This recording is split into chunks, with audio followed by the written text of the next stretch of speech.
எல்லோருக்கும் வணக்கம் நண்பர்களே. அடுத்த வாரத்தில் நீங்கள் மிகப்பெரிய ஒரு பிளானில் இருப்பீங்க, பயங்கரமாக ஷேர் மார்க்கெட்டில் சம்பாதிக்கணும்னு. அதெல்லாம் ஒரு ஓரமாக இருக்கட்டும். முதல்ல மிக முக்கியமான விஷயம், நீங்கள் ஐடி ஃபைல் பண்ணுறதுக்கு கடைசி டேட் என்பது 15 செப்டம்பர். அது நாள் நெருங்கிட்டு வருது. ஸோ இது ஒரு ரிமைண்டர்.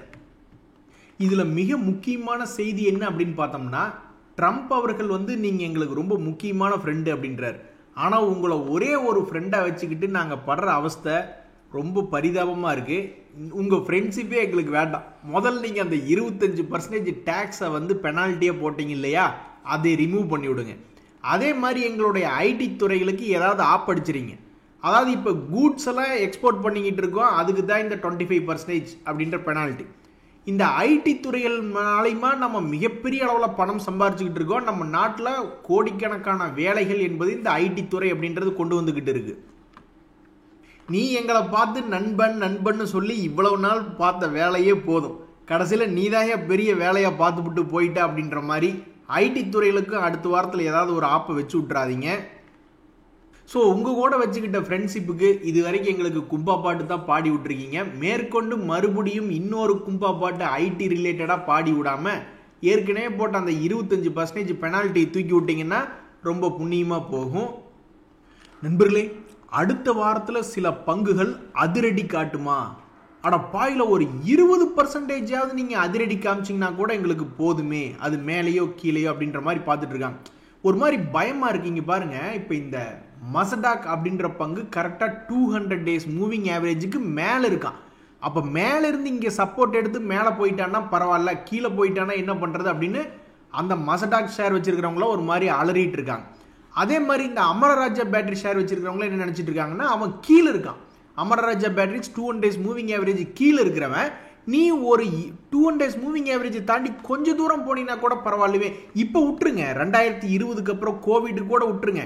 இதுக்கு முன்னாடி கோவிடுக்கு முன்னாடி பார்த்தீங்கன்னா கூட ஜென்ரலாக 200 days மூவிங் ஆவரேஜை தாண்டினாவே ஒரு 20% அந்த மாதிரிலாம் வாலட்டிலிட்டி என்பது காமிச்சிருக்கான்.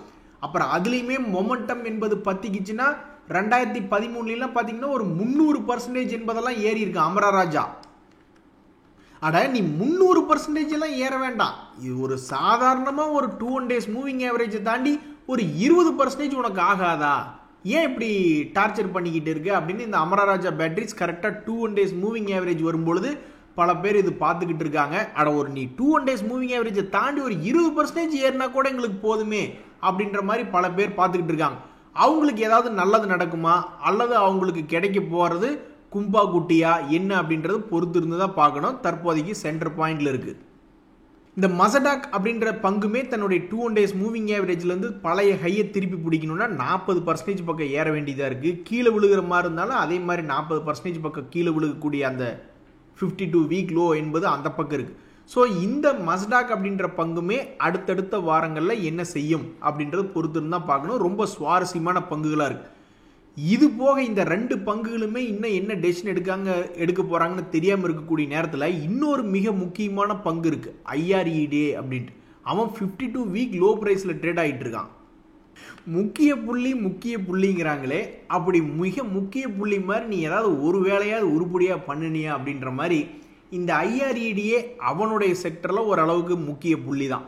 ஆனால் அந்த முக்கிய புள்ளி தற்போது கவுந்து படுத்து கொண்டிருக்கிறது 145 ரூபா ரேஞ்சில். இப்போ சமீபத்தில் கூட 2025 200 பக்கத்துலாம் ஒரு முறை போனவன் தான். ஸோ இந்த முக்கிய புள்ளி அடுத்தடுத்த நாட்களில் முதல்ல கடன் கொடுத்த பணத்தை திருப்பி வாங்குவியா? இவர் 510 கோடியை ஜென்சால் இன்ஜினியரிங்னு கொடுத்துட்டு பணத்தை வாங்க முடியல. இனி அது கோர்ட்டு கேஸ்ன்னு அலைஞ்சிக்கிட்டு இருக்காப்ல. ஸோ ஏதாவது ஒரு நல்ல செய்திகள் அடுத்தடுத்த வாரங்களில் வருமா அப்படின்னு மிக முக்கியமான ஒரு பங்குகளினுடைய வரிசையில் அடுத்தடுத்த வாரங்களில் ஏதாவது பெரிய வாலட்டிலிட்டி இருக்குமா அப்படின்னு பார்க்கக்கூடிய பங்குகளில் இந்த IREDA அப்படின்ற பங்கு 52 week லோவில் இருக்குது. ஸோ இங்கேருந்து தன்னுடைய இழந்த பெருமை 200 ரூபாய்க்கு போகுமா அல்லது இன்னுமே சீப்பாகி 100 ரூபா பக்கத்தில் போகுமா அப்படின்னு தெரிஞ்சுக்கிறதுக்கு மக்கள் ரொம்ப ஆர்வமாக இருக்காங்க. ஸோ இந்த 3 பங்குகளும் அடுத்தடுத்த நாட்களில் என்ன செய்ய காத்திருக்கிறது?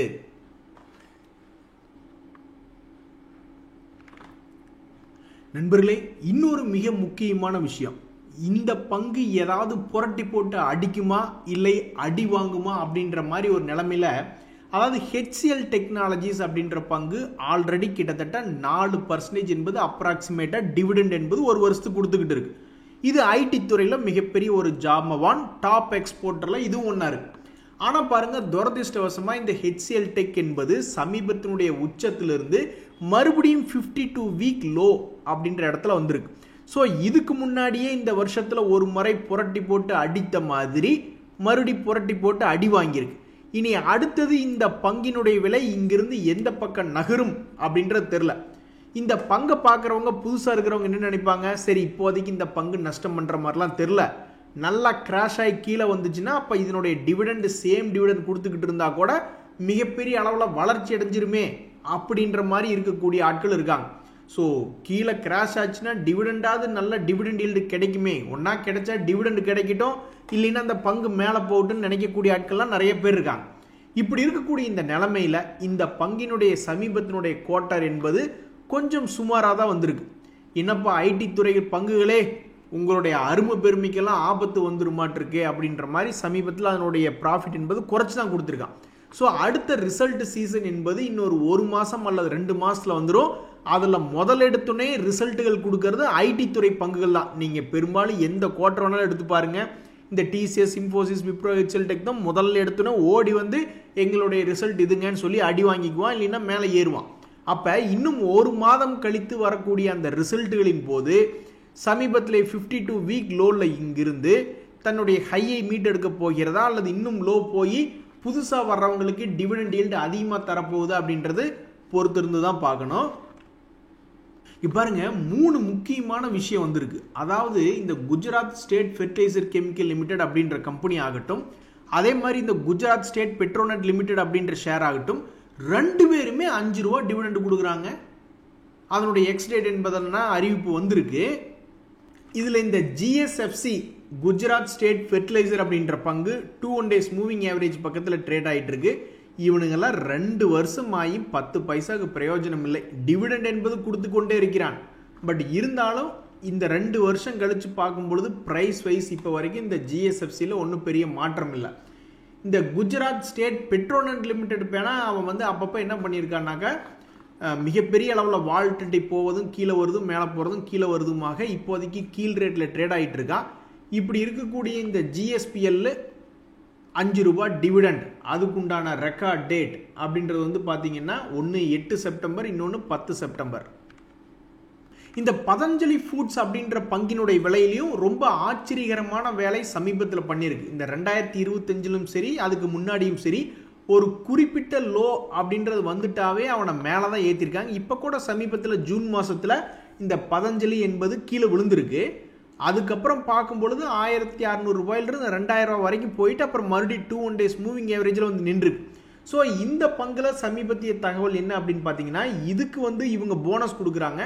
அந்த போனஸ்னுடைய எக்ஸ்சேஞ்ச் டேட் என்ன அப்படின்னு பார்த்தீங்கன்னா 11 செப்டம்பர் 2025. சரி, இங்கே பார்த்தீங்களா நண்பர்களே, ஒவ்வொரு பங்குகளையும் இப்படி வீழ்ச்சி அடைஞ்சிட்டு கண்ணுக்கு தெரியக்கூடிய ஒரு சப்போர்ட்லேருந்து திரும்ப திரும்ப ஜம்ப் அடித்தான்னா எவ்வளவு சந்தோஷமாக இருக்கும். ஆனால் இதை பார்த்துட்டு யாராவது ஒருத்தர் எதிர்காலத்தில் இது கீழே கீது உழுகுதுன்னு போய் கை வச்சுட்டா அவங்களுக்கு என்ன நடக்கும்ன்றது ஆண்டவனுக்கே வெளிச்சம். நண்பர்களே, அதே மாதிரி இந்த ஆனுவல் ஜெனரல் மீட்டிங் மற்றும் ஸ்பிளிட்னால ஃபோக்கஸில் வந்திருக்கக்கூடிய பங்குகள் தான் இப்போ பார்க்க போகிறோம். அதில் இந்த நியூஸ் எல்லாம் முதல்லயே மார்க்கெட்டுக்கு தெரிஞ்சிருமா என்னன்னு தெரியல. இந்த சன்டெக் ரியாலிட்டியினுடைய ஆனுவல் ஜெனரல் மீட்டிங் வர்ற 30 செப்டம்பர் அப்படின்ற அறிவிப்பு வருது. ஆனால் அந்த அறிவிப்பு வர்றதுக்குள்ளேயே நம்ம போய் இப்போ எடுத்து பார்க்கல, அவன் தன்னுடைய பழைய கையை வந்து தொட்டுட்டான். சன்டெக் இப்போ 360 ரூபா ரேஞ்சில் இருந்தால் போன வாரத்தில் ஒரே நாளில் கடைசி வெள்ளிக்கிழமை அன்னைக்கு அவன் பாட்டுக்கு 380 ரூபாயிலிருந்து 460 ரூபா போய் தொட்டுட்டான். இப்படி ஒரே பாரில் ட்ரேட் பண்ணிங்கன்னா நாங்கள் என்னையா பண்ணுறது அப்படின்றதான் ரொம்ப சோகமாக இருக்குது. ஸோ பல்வேறு பங்குகள் 52 வீக் லோ அல்லது 3 month லோ அப்படின்னு வந்து விழுகிறான். யாராவது ஏறுவாங்களான்னு பார்த்துட்டு இருக்கீல, திடீர்னு எவனோ ஒருத்தன் ஒரே நாளில் ஏறிடுறான். என்ன கொடுமையாக இருக்குது. எது எப்படியோ இந்த சன்டெக் ரியாலிட்டி அப்படின்ற பங்கில் என்ன ஒரு தகவல் அப்படின்னு பார்த்தீங்கன்னா, இந்த செப்டம்பர் மாதத்தில் அதனுடைய ஆனுவல் ஜெனரல் மீட்டிங் நடக்குது. இனி மேலே ஏறின பங்கு கீழே அப்படியே கொஞ்சம் கொஞ்சமாக கீழே இறக்கி வைக்க போகிறாங்களா அல்லது அங்கிருந்து தொடர்ந்து ஏறப்போகுதா என்னன்றது யாருக்குமே தெரியாது. இந்த சமயத்தில் அந்த முக்கியமான நியூஸ் வந்து நம்ம பார்க்கறதுக்குள்ளேயும் அதுக்கு முந்தின நாளே பிடிச்சி ஏற்றி வச்சுருக்காங்க. அடுத்து இந்த சமான் கேபிட்டல் அப்படின்ற ஒரு பங்கு, அதனுடைய ஆனுவல் ஜெனரல் மீட்டிங் வர 29 செப்டம்பர் அப்படின்ற அறிவிப்பு வந்திருக்கு. இந்த பங்குமே சமீபத்தில் என்ன பண்ணிக்கிட்டு இருக்கான்னா குறிப்பிட்ட லோ டு ஹைன்னு அவன் பாட்டுக்கு ஏறி ஆடிக்கிட்டு இருக்கான். அப்படி இருக்கக்கூடிய பங்கு மறுபடியும் கீழே இறங்கி ஏதாவது புது ஆப்பர்ச்சுனிட்டி கொடுக்குதா அல்லது இன்னும் தொடர்ந்து ஏறி ஏற்கனவே இருக்கிறவங்களை காப்பாற்றி விடுதான்னு தெரியல. பட் முக்கியமான ஒரு ட்ரிக்கர் பாயிண்ட்ல இருக்கும்போது ஒரு முக்கியமான தகவல் அப்படின்றது வந்திருக்கு. டாய் எல்லா நியூஸும் வாசிக்கிறதுக்கு முன்னாடியே எல்லாரும் மேலே போய் நீங்கள் வாசிச்சிடுறீங்களேடா அப்படின்ற மாதிரி இந்த ஜைடஸ் வெல்னஸ் அதனுடைய எக்ஸ் டேட் என்னைக்கு அந்த எலிஜிபிள் ஸ்பிளிட்டுக்கு அப்படின்னு பார்க்கும்பொழுது அது 18 செப்டம்பர். இந்த சமயத்தில் இந்த பங்கு ஆல்ரெடி தன்னுடைய சமீபத்தினுடைய 2 days மூவிங் ஆவரேஜ் 1900 ஆல்ரெடி 20% மேலே அவன் பாட்டுக்கு ஏறி போய் இப்போ ட்ரேட் ஆகிட்டு இருக்கான். சமீபத்திலாம் சந்தைக்கு நியூஸ் வந்ததுக்கு அப்புறம் தான் பல்வேறு பங்குகள் ஏறிச்சு. ஒரு உதாரணத்துக்கு அந்த ஜிஎம்டிசி அப்படின்ற பங்கு சந்தைக்கு நியூஸ் வந்து மினரல் ரிலேட்டடான ரேர் எர்த் மெட்டீரியல்ஸ் டிஸ்கஸ் பண்ணுறாங்கிற அப்புறம் தான் அது இருந்துச்சு. அதே மாதிரி இந்த நெட்வெப்னு ஒரு பங்கு நினைக்கிறேன், அவனுக்கு மிகப்பெரிய ஒரு ஆர்டர் கிடைச்சுன்னு நியூஸ் மார்க்கெட்டுக்குள்ள வந்ததுக்கு அப்புறம் தான் அவன் ஏறினான். அதே மாதிரி தான் சமீபத்தில் சுகர் செக்டர் கூட ஏதோ ஒரு எத்தனால் ரிலேட்டடான தகவல்கள்னால அவங்களும் ஏறிட்டு இருந்தாங்க. ஆனால் இந்த தகவல்கள்லாம் வந்து நியூஸ் எடுத்து பார்க்கும் பொழுதே அவங்கெல்லாம் வந்து மேல் நோக்கி தான் இருக்கிறாங்க. இது வந்து ரொம்ப ஆச்சரியமான கோயின்சிடன்ஸ். எப்படி சந்திர கிரகணம் வருதோ அது மாதிரி ரொம்பவுமே ரேரான கோயின்சிடன்ஸ் தான்.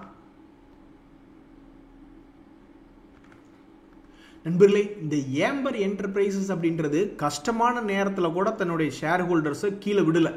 எத்தனையோ முறை கீழே விழுந்திருக்கான். இருந்தாலும் அந்த கீழே விழுந்தாலும் அந்த 2 days மூவிங் ஆவரேஜ் கிட்டே சப்போர்ட் எடுத்து ஆடிக்கிட்டே இருந்திருக்கான். ஸோ தற்போது தன்னுடைய 2025 வருஷத்தினுடைய ஹை பக்கத்தில் ட்ரேட் ஆகிட்டு இருக்கு. இப்போ இந்த கம்பெனியில் என்ன ஒரு தகவல் வருதுன்னா ஒரு பிஸ்னஸ் அப்டேட் அப்படின்றது கொடுத்துருக்காங்க, ஒரு அக்ரிமெண்ட் ரிலேட்டடான ஒரு தகவல். ஆனால் இந்த தகவல் வந்திருக்கக்கூடிய இந்த நேரத்தில் இந்த பங்கு நிறைய பேர் காத்துக்கிட்டு இருப்பாங்க. நீ இப்படி பாம்பு மாதிரி கீழே விழுந்து சப்போர்ட் எடுத்து போயிருக்க, அப்போ கீழே விழுந்தினா நல்லா இருக்குமே அப்படின்னு நிறைய பேர் பார்த்துக்கிட்டு இருப்பாங்க. மேலே போனாலும் நல்லா இருக்குமே அப்படின்னு அந்த ஷேரை வச்சுருக்கிறவங்க பார்த்துட்டு இருக்கக்கூடிய இந்த நேரத்தில் ஒரு பிஸ்னஸ் அப்டேட் அப்படின்றது இந்த பங்குக்கு வந்திருக்கு.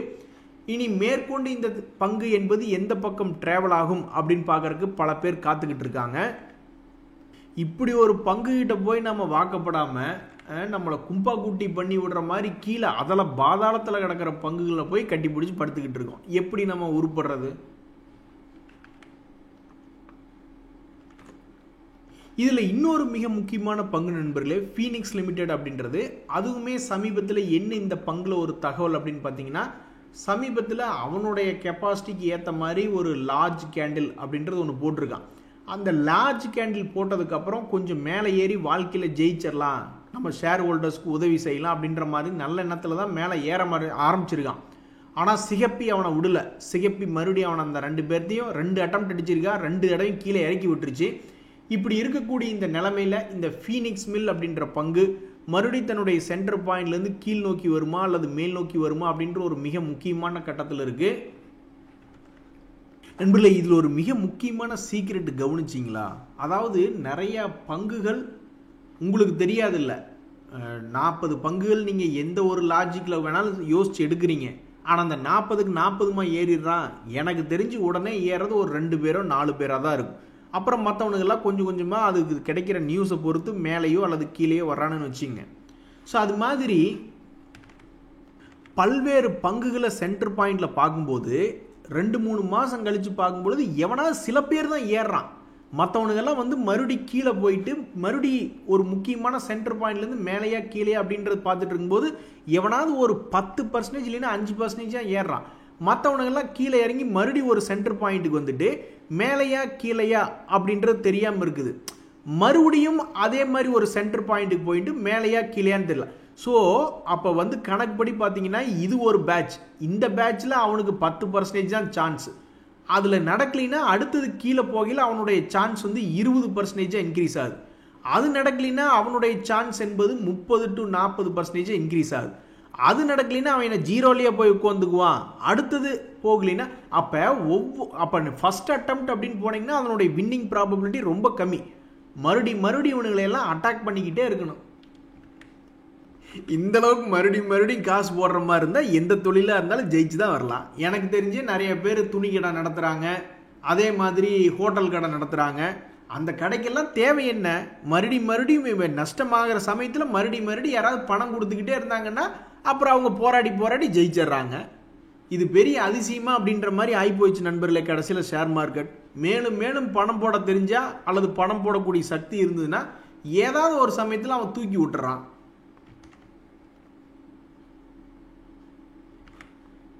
ஆஹா, ஜாதகத்தை கொடுத்துருக்கோம், ஒன்னா விமலா ஓகே சொல்லிடுவாங்க, இல்லைன்னா கமலா ஓகே சொல்லிடுவாங்க, யாராவது ஒருத்தர் ஓகே சொல்லுவாங்கன்னு சில பேர் நினச்சிட்டு இருப்பாங்க.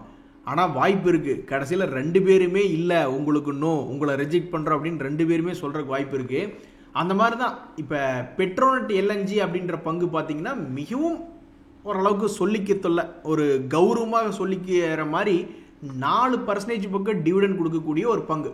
சில பேர் இந்த மாதிரி விமலா ஓகே சொல்லுவாங்க, இல்லைன்னா கமலா ஓகே அப்படின்ற மாதிரி இந்த ஒன்றா டிவிடெண்டு ஏதாவது பணம் கிடைக்கும், இல்லை டிவிடெண்டு கீழே ஸ்டாரினுடைய விலை கீழே போனாலும் ஏதோ டிவிடெண்டாவது கிடைக்கும் அப்படின்ற மாதிரி சில பேர் நினச்சி எடுப்பாங்க. அல்லது டிவிடெண்டுக்காக தான் நான் எடுத்தேன், ஆனால் அவன் என்னன்னா ஷேரினுடைய விலையை ஏறிட்டான், ரொம்ப நன்றிப்பா அப்படின்னு வித்துவிட்டு ஓடி போயிடறாங்க.